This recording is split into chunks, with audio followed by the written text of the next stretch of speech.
Eh bien, frère Xiun Guang, Oui, tu m'as l'air de bonne humeur. Est-ce qu'il se passe quelque chose de bien dans ta vie? oui, exactement. J'ai de très bonnes nouvelles à vous annoncer à tous. Eh bien, dis-nous tout alors. J'ai entendu un témoignage. Ah, Ce témoignage disait que le Seigneur s'est incarné et est descendu en secret. il s'est incarné Ah, et il est descendu en secret. tout à fait. Comment est-ce Et possible? pourtant, La Bible a prophétisé que le Seigneur reviendrait sur des nuées et que tous les yeux le verraient. Son arrivée remuerait ciel et terre et se ferait au milieu de la foudre et du tonnerre, des nuages tourbillonnants, des armées en marche. Nous connaîtrions à la fois une jubilation infinie et une effervescence qu'on ne saurait contenir. Ce oh là là sentiment... là là là là, regarde comme tu t'emportes. Oh que oui. Tu ne connais qu'une partie de l'histoire, pas la totalité. Ah oui?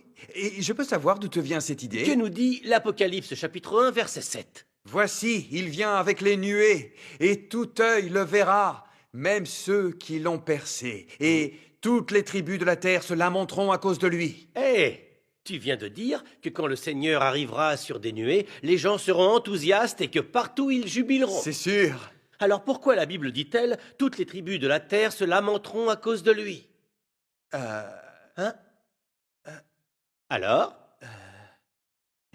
Pourquoi les gens se lamenteraient-ils en le voyant venir avec des nuées? Eh bien, si tu veux comprendre pourquoi, intéresse-toi aux autres prophéties sur le retour du Seigneur. Les autres prophéties?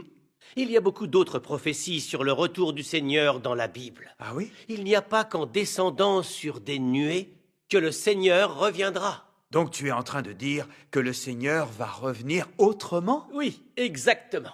Qu'est-ce que dit l'Apocalypse chapitre 16 verset 15? Voici, je viens comme un voleur. Et Matthieu chapitre 25 verset 6? Au milieu de la nuit, on cria, voici l'époux, allez à sa rencontre. Et l'Apocalypse chapitre 3 verset 20? Voici, je me tiens à la porte et je frappe. Si quelqu'un entend ma voix et ouvre la porte, j'entrerai chez lui, je souperai avec lui et lui avec moi. Ou encore Luc chapitre 10 verset 7? Attends un peu, t'es en train de me faire la catéchèse ou quoi? Je parle juste des façons dont le Seigneur va revenir. Est-ce que ces passages de la Bible prouvent que le Seigneur viendra autrement? Tu ne t'en es pas aperçu? Hein? Au milieu de la nuit, on cria. Oui, et? Je me tiens à la porte et je frappe.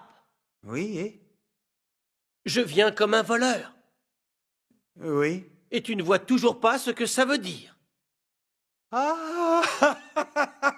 Oh! Tu commences à... Je vois surtout que je n'y comprends rien. Je vois. Tu ferais mieux de m'expliquer.